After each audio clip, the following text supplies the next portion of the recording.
गंगोत्री के गौमुख से जब गंगा सागर से निकलती है तो अपने शुद्धतम रूप में रहती है, लेकिन ज्यों ज्यों वो आगे बढ़ती जाती है तमाम तरह की गंदगियां उस गंगा में समाने लगती है। जब कोई सद्गुरु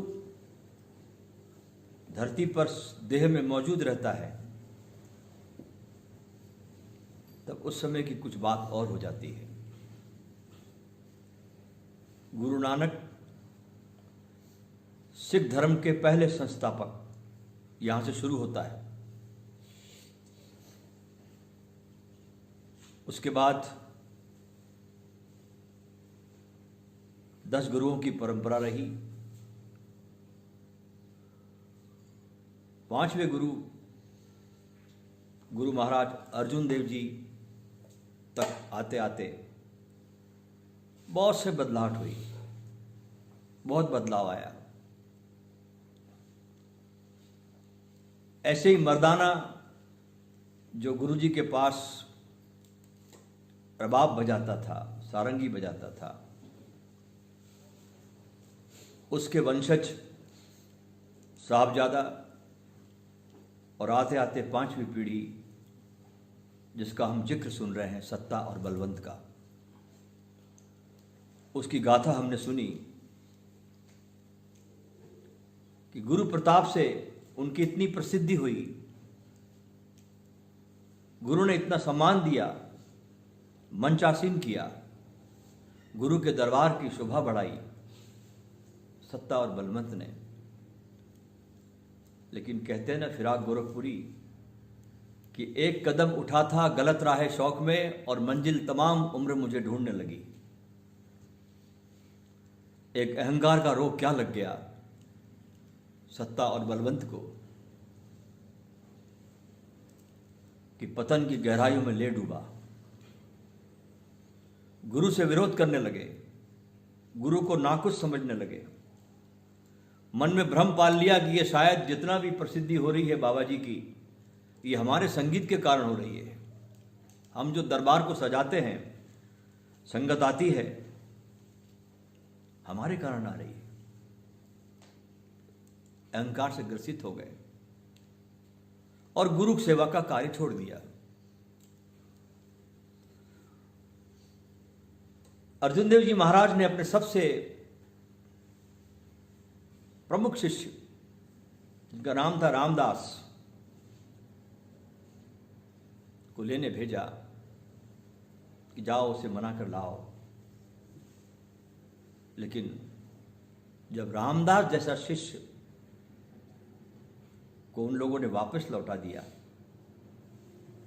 यहां तक हमने सुना था परसों,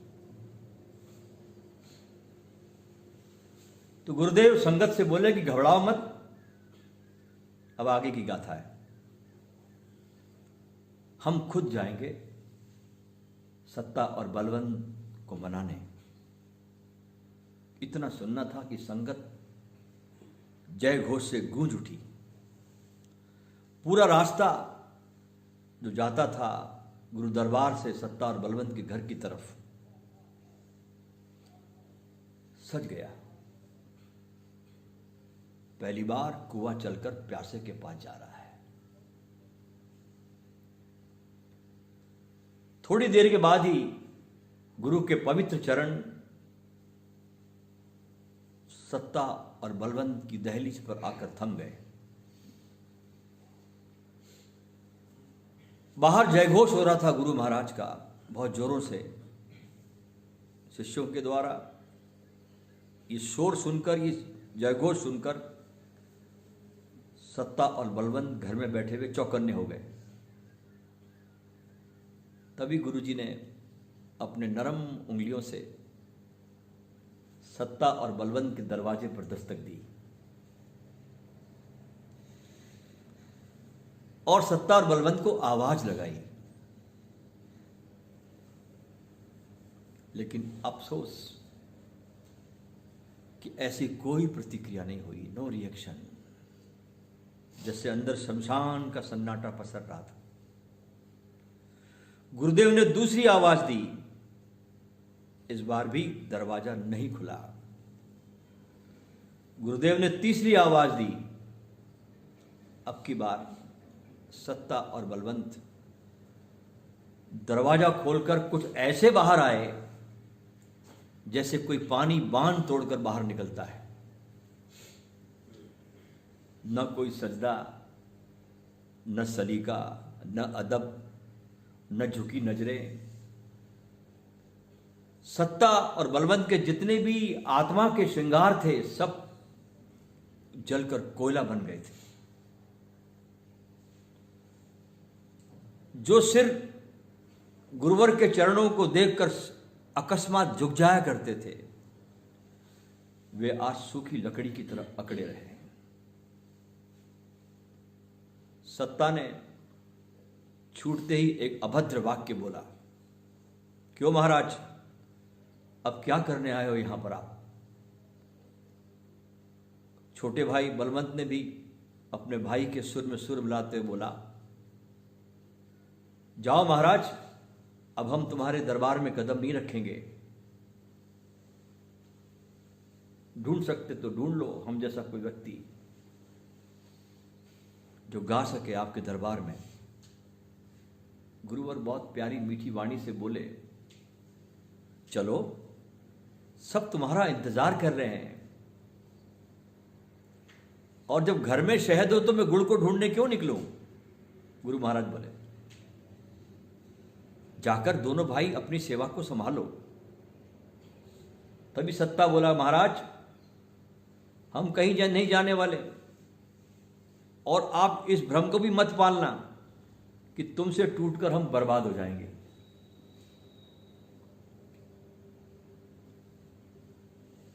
बलवंत ने कहा, ये हम ही थे महाराज जिसके दम पर आपकी ख्याति थी।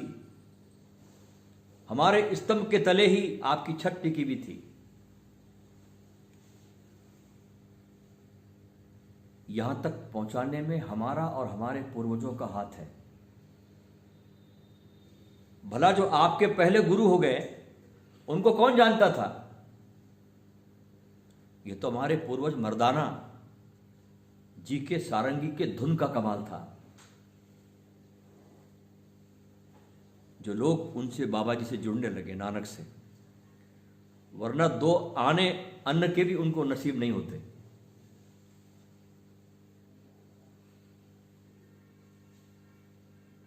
गुरु अर्जन देव जी ने अब तक अपना और अपने शिष्यों का अपमान बड़ी बेफिक्री से सहन किया था, लेकिन जब मूल स्रोत पर उंगली उठाई, नानक पर, तो उनके सब्र का बांध टूट गया। गुरु नानक के प्रति उगले हुए जहर को वे बर्दाश्त नहीं कर सके और कह उठे, बस बस बस।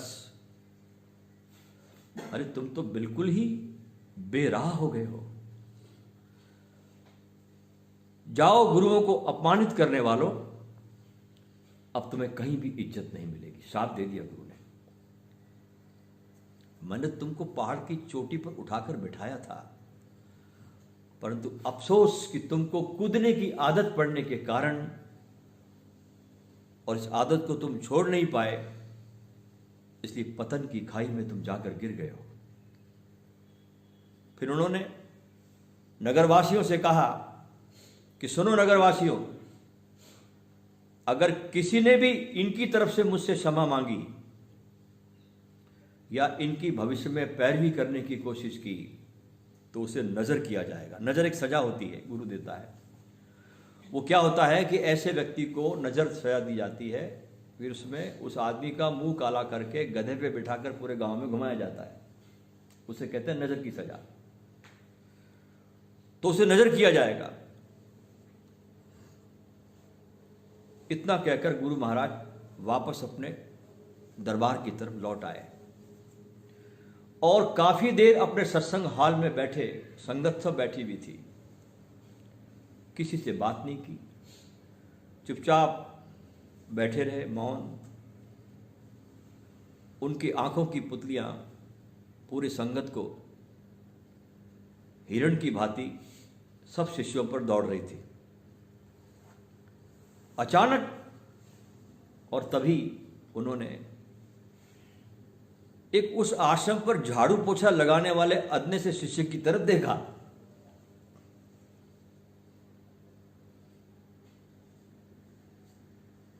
जब गुरु महाराज की दृष्टि उस बेचारे झाड़ू पोछे वाले ने देखा तो वो सहम गया, डर गया। ऐसा लगा जैसे पता नहीं क्या मुझ पे बरसेगा। दिल की धड़कन बेचारे की तेज हो गई। तभी गुरु महाराज बोले, उठो और यहां आओ मंच पर।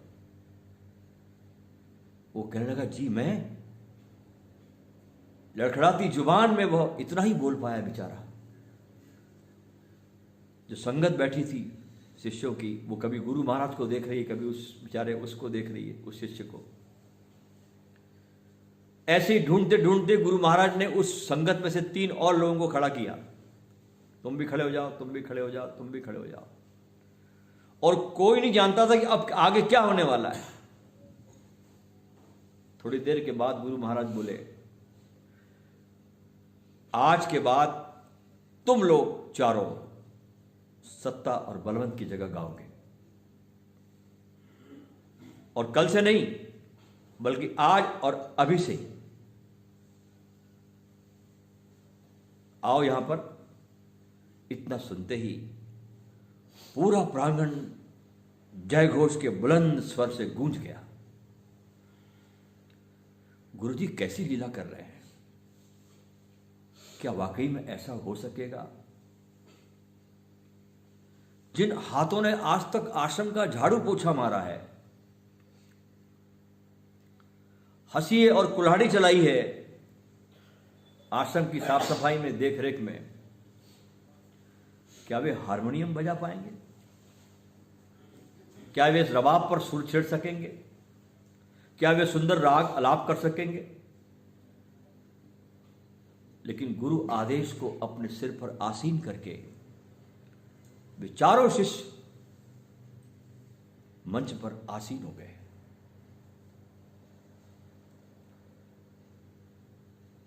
उन चारों ने कुछ क्षण आंखें बंद कर ली और अपने भीतर आंखें बंद करके मौन की भाषा में गुरु से प्रार्थना की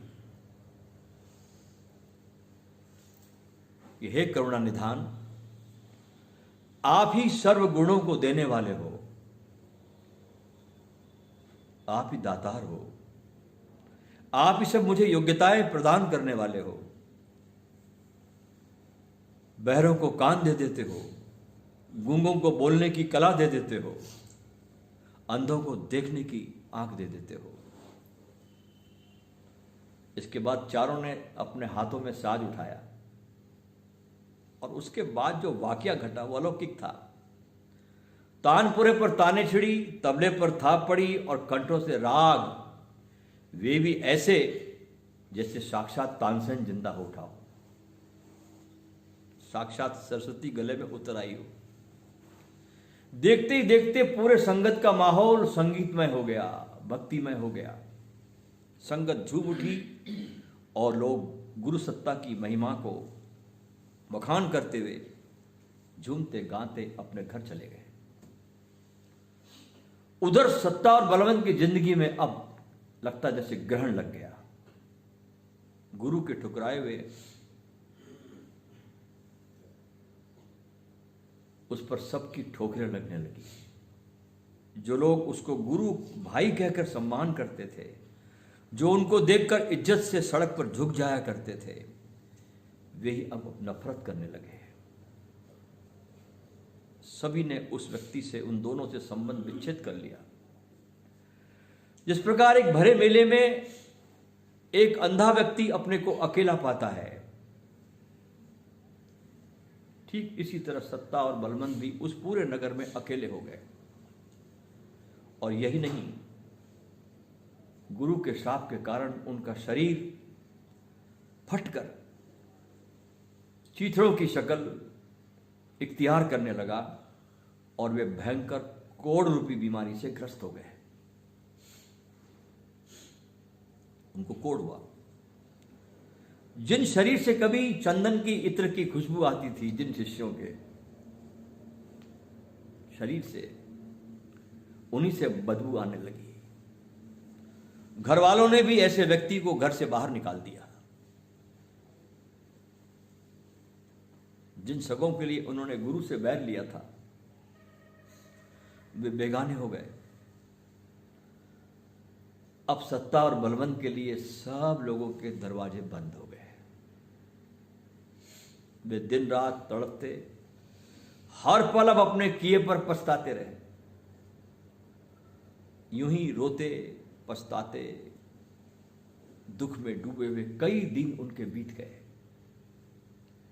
एक दिन उनकी पतझड़ भरी जिंदगी में फिर से बसंत ने दस्तक दी। देखिए, अस्तित्व बहुत करुणापूर्ण है। जब तुम पश्चाताप करते हो ना, तो तुम नहा लेते हो अंदर से। एक सज्जन पुरुष का दिल उस नगर में इनकी स्थिति को देखकर पसीज गया। कोढ़ से ग्रस्त शरीर बदबू से भरा हुआ, सारा गांव ठोकर मार दिया। सगे संबंधी ने घर से बाहर निकाल दिया इन दोनों को। उन्होंने कहा कि केवल एक व्यक्ति ऐसा है जो तुमको गुरु महाराज से क्षमा करवा सकता है, और वो है लाहौर का लद्दा उपकारी, जो लाहौर में रहता है। श्री गुरु अर्जुन देव जी का अद्वितीय शिष्य। उसकी परोपकार की भावना की वजह से ही उसका नाम लद्दा उपकारी पड़ा। उसके गरीब खाने से कोई भी खैराती खाली नहीं लौटता। वो हर परिस्थिति में सबकी मदद करता है। इतना सुनते ही सत्ता बलवंत को अपने अंधकारमय जीवन में कुछ आशा की किरण नजर आई। दोनों भाई देर न करते हुए लाहौर की तरफ चल पड़े। अपने शरीरों को, कोढ़ग्रस्त शरीर को जैसे तैसे घसीटते हुए, भूखे प्यासे थके आरे, कई दिनों के बाद की यात्रा से लद्दा उपकारी के हवेली पर पहुंचे। अमीर आदमी था ये बहुत। वहां खैरातियों का हुजूम जमा था। एक एक करके सब अंदर जा रहे थे और प्रसन्न होकर बाहर निकल रहे थे। ये बेचारे दोनों भाई एक पेड़ के नीचे खड़े होकर देखते रहे। आगे बढ़ने की उनकी तो जैसे हिम्मत ही जवाब दे गई। अंदर एक डर भी था कि अगर यहां से ठुकरा दिया, इस जगह से अगर ठुकरा दिया तो हम कहां जाएंगे। आखिर बहुत देर के बाद दोनों ने थोड़ी हिम्मत जुटाई और द्वारपाल से विनती की कि भाई, एक बार हमको लद्दा उपकारी से मिला दो। हम सत्ता और बलवंत है और गुरु घर के कवि गवैया थे। यह समाचार जैसे ही अंदर लद्दा उपकारी ने सुना, वो एकदम तमतमा गया। क्या सत्ता और बलवंत मेरी हवेली पर? उनकी यहां आने की हिम्मत कैसे हुई?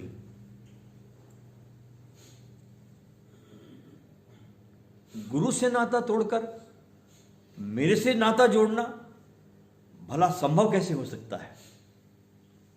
जाओ कह दो कि लौट जाओ यहां से। सत्ता और बलवंत ने यह सुना तो उनका बेचारों का कलेजा फट गया। पीड़ा के अश्रु आंखों से बहने लगे। घुटनों के बल बैठकर फरियाद करने लगे, आंखों में आंसू भरकर। बोले, लद्दा हमें बख्शवा दो, लद्दा हमारा गुरुवर से मिलन करवा दो। अरे हम वे पतंग है लद्दा जो ऊंचा उड़ने की चाह में डोर से ही टूट गए, और उस टूटने के कारण हम कटीली झाड़ियों में जाकर फंस गए, हमसे भूल हो गई, हम समझ ही न सके कि हम जो इतना ऊंचा उड़ पाए हैं इस डोर के कारण उड़े थे, गुरु की डोर के कारण उड़े थे। इसी ने हमें अर्श से, फर्श से अर्श तक पहुंचाया है। हमारे में अपनी कोई सामर्थ्य कहां है? इसी डोर ने हमें फर्श से अर्श तक पहुंचाया है, हमारी सामर्थ्य कहां है? हम पर दया करो लद्दा, क्षमा करवा दो, क्षमा करवा दो, नहीं तो इन कटीली झाड़ियों के जख्म हमारा जीवन छीन लेंगे। इतना कहते हुए सत्ता और बलवंत बहुत बच्चों की तरह सुबक सुबक कर रोने लगे। देखिए, रोना एक बहुत बड़ी साधना है। सूफी फकीर फरीदुद्दीन अत्तार कहते थे कि हृदय की कालीमा को धोना है तो आंसुओं के अलावा कोई उपाय नहीं है। तुम्हारे बहते आंसू तुम्हारे सारे हृदय की कलुषता को धो देते हैं। कहते कि मैं रोते रोते इतना रोया हूं, अत्तार कहते हैं, कि इन आंसुओं ने मेरे दिल को पाक साफ कर दिया। ऐसे ये भी रोने लगे, सत्ता और बलवंत भी सुबक सुबक कर रोने लगे। बेचारा लद्दा उपकारी उनकी दयनीय स्थिति को देखकर थोड़ा पिघल गया, उसका मन भर आया। उसने कहा, हालांकि तुम दोनों क्षमा के काबिल तो नहीं हो, लेकिन अपने किए पर तुमको ग्लानि आ गई है, अफसोस है। और गुरुवर तो ऐसे दया के सिंधु होते हैं कि सिर्फ पछतावा करने पर ही क्षमा कर देते हैं। जो एक बार भी सच्चे दिल से गलती कबूल करे तो वे उसका बड़े से बड़ा पाप भी बख्श देते हैं। चलो, मैं तुम्हारी ओर से गुरुदेव से माफी मांगने चलता हूं। इतना सुनना था कि सत्ता और बलवंत के चेहरे खिल गए, आंखें खुशी से चमकने लगी और तुरंत एक बात ने उनकी खुशी पर प्रहार कर दिया। वे उदास हो गए। लद्दा उपकारी ने पूछा कि गमगीन का आलम क्यों है तुम्हारे चेहरे पर? दोनों सकुचा गए। लद्दा ने कहा कि निसंकोच अपनी दुविधा को बताओ। तब सत्ता हिचकिचाते हुए बोला कि जो गुरुदेव ने कहा था, उस समय आदेश पारित किया था कि जो हमें बख्शवाने आएगा, हमारी पैरवी करने आएगा, वो गधे पर बिठाकर काला मुंह करके पूरे गांव में घुमाया जाएगा, नजर किया जाएगा। लद्दा उपकारी ठाका लाकर हंसने लगा। इसमें कौन सी मुश्किल है? मेरे मुंह काला करके और गधे पर घूमने से अगर गुरुदेव तुम्हें बख्श दे तो इससे आसान मार्ग और क्या होगा? जैसे बुल्ले शाह ने अपने गीत में कहा, इसी प्रकार की भाषा बुल्ले शाह भी बोलते थे। बुल्ले शाह एक जगह गाते हैं कि कंजरी बनिया मेरी इज्जत ना घट दी, मैनू नच नच यार मनावा दी। अगर मैं कंजर भी बन जाऊं, हिजड़ा बन जाऊं, उससे मेरी इज्जत घटती नहीं। मैं तो नाच नाच के अपने गुरु को रिझाऊं। बुल्ले शाह के जीवन को जरा पढ़िएगा, हमने बहुत अच्छा बोला है बुल्ले शाह पर यूट्यूब पर, कि कैसे गुरु रूठ जाते हैं, कैसे हिजड़ों की बस्ती में बुल्ले शाह शामिल हो जाता है गुरु को रिझाने के लिए। जरूर सुनना उसको आप। तो कहता है कि कंजरी बनिया मेरी इज्जत ना घट दी, मैनू नच नच यार मनावा दी। कहते लद्दा उपकारी खुद मुख काला करके और गधे पर बैठकर सवार होकर इन दोनों को बख्शवाने के लिए गुरु दरबार की ओर चल पड़ा। गली मोहल्ले कूचे कूचे में खबर फैल गई, लद्दा उपकारी गधे पर काला मुंह करके बैठ के आ रहा, साथ में सत्ता बलवंत भी है। चर्चा अर्जुन देव तक पहुंची। वे बहुत आश्चर्य से हतप्रभ रह गए कि लद्दा उपकारी उनको इज्जत दिलाने के लिए खुद बेइज्जत होके आ रहा है।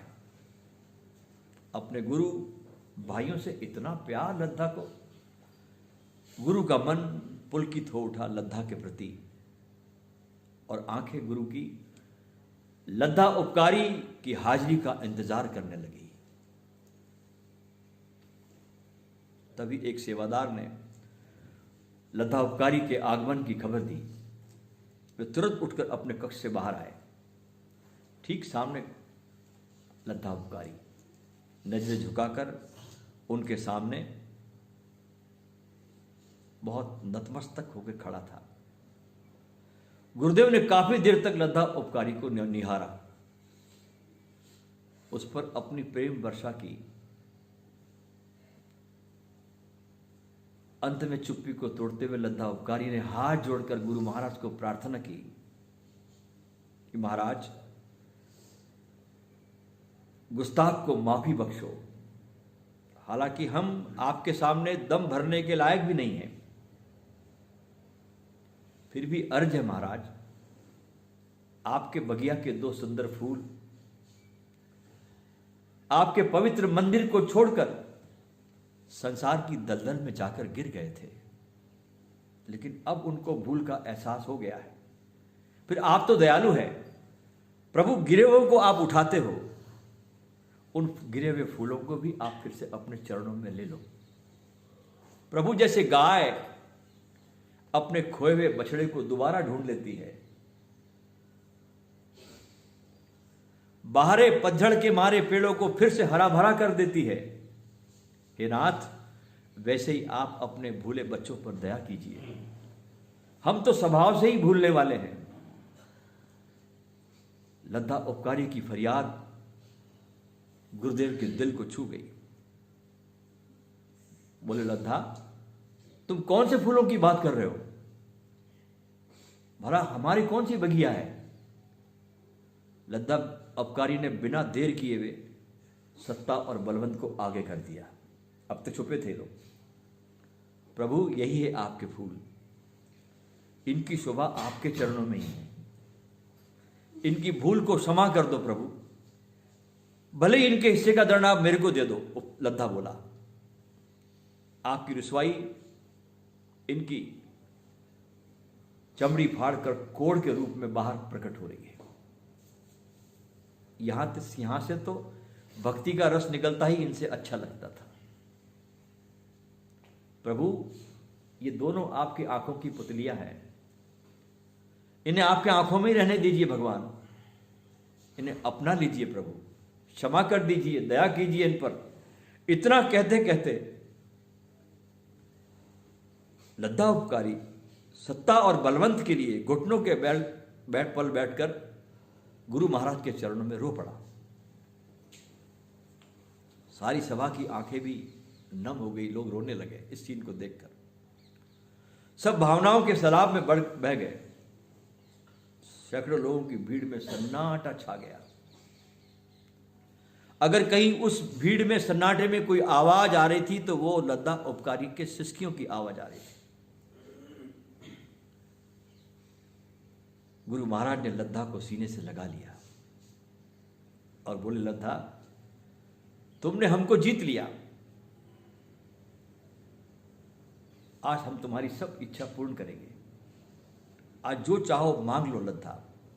लद्दा नतमस्तक हुआ, सत्ता और बलवंत को क्षमा करने की गुहार करता रहा।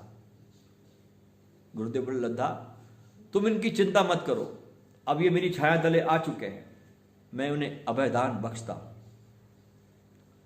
कुछ और चाहो तो बताओ। तब लद्दा ने इनके शरीरों की तरफ इशारा किया, सत्ता बलवंत के, कहा कि गुरुवर, इन शरीरों ने आपकी बहुत सेवा की है, लेकिन इनकी ये काया कोड़ से गल चुकी है। हे मन की पीड़ा हरने वाले नाथ, इनकी तन की पीड़ा भी हर लो, इस भयानक कष्ट से इनको मुक्त करो। गुरुदेव बुलंद आवाज में बोले कि लद्दा, निसंदेह इनका यह रोग भी कटेगा, लेकिन क्या जिस जीभ से इन्होंने गुरुजनों की निंदा की, उससे क्या ये इसकी स्तुति करेंगे? इतना सुनते ही सत्ता और बलवंत गुरु के चरणों में गिर पड़े इतिहास बताता है, अर्जुन देव जी की महाराज का इतिहास पढ़ो तो इतिहास बताता है कि कुछ समय के बाद शब्द कीर्तन करते हुए सत्संग में शब्द और कीर्तन का ऐसा जादू छाया सत्तार बलवंत पर, ऐसा ध्वनि भीतर आई, गूंजी उनके भीतर कि उनका कोढ़ खत्म हो गया। शुभ और महान कार्य में सफलता प्राप्त होना केवल दोस्तों गुरु की कृपा से ही संभव होता है। इसलिए एक सच्चे शिष्य को चाहिए कि वो सदा लोगों की प्रशंसा से बचे और गुरु के हृदय में अपना स्थान बनाए। असली सवाल है गुरु के हृदय में स्थान बनाना।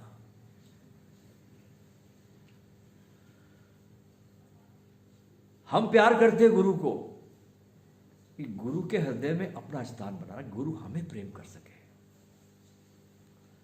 गुरु की निष्काम भावना से सेवा करें और सेवा करते हुए कभी भी अपने भीतर कर्तापन का भाव नहीं आना चाहिए कि मैं कर रहा हूं, मैं कर रहा हूं।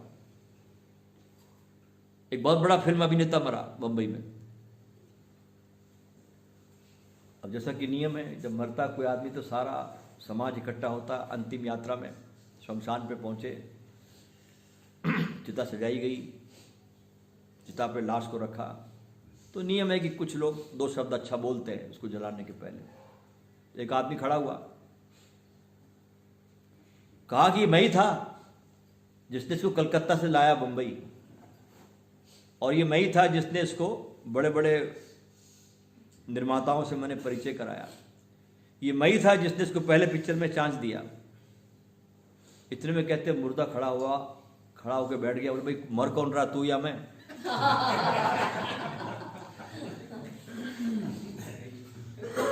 ये मैं की भाषा मुर्दा तक नहीं सुन सकता, और इस मैं को लेकर हम मैं करते हुए पूरे जीवन भर हम जीते रहते इस मैं की आदत में। तो गुरु का कार्य करते हुए कभी भी कर्तापन का भाव नहीं आना चाहिए। ये समझिए कि मैं सौभाग्यशाली हूं कि इस सेवा का मुझे गुरु ने अवसर दिया, मुझे इस योग्य मुझे समझा, इस योग्य मुझे चुना गया। अपने भाग्य की सराहना कीजिए आप, और इस भाव में जब आप डूबते हैं तो गुरु की कृपा निरंतर आप पर बहती रहती है। आप उस महानतम सोच से जुड़ जाते हैं, और इस प्रकार जुड़ने से आपकी साधना में बहुत सहजता से सफलता मिलने लगती है। देखिए हमारे उपनिषदों के जमाने में जाइए आप, जब भारत का स्वर्णिम युग था, उपनिषद के जमाने में मात्र शिष्य बैठते थे गुरु के चरणों में, संवाद होता था, बस सिर्फ श्रवण होता था। गुरु कहता था और शिष्य पूरी तरह से उपस्थित होकर, उस वर्तमान में होकर, ध्यान कहीं और नहीं, गुरु की वाणी को सुनने में लगाता था। एक एक शब्द उसको झंकृत कर जाता था, एक एक शब्द उसका अनुभव बनता चला जाता था।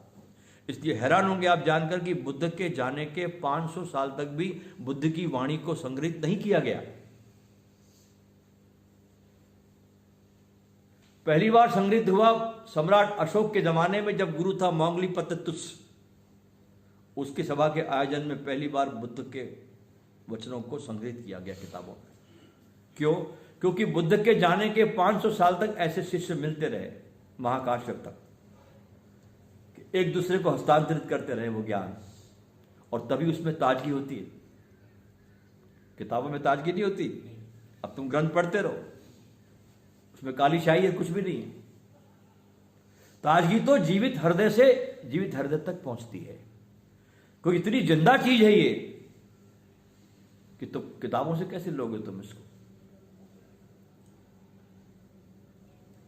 तो गुरु के काम में जब आप उतरो तो निष्काम अपने कर्ता को ना आने दें, और गुरु के कार्य करने में आपको बहुत उनकी कृपाओं से आपका संबंध जुड़ जाता है, और आप उनसे जुड़ जाते हो, और एक आपकी यात्रा बहुत सहज होने लगती है बिना कुछ किए।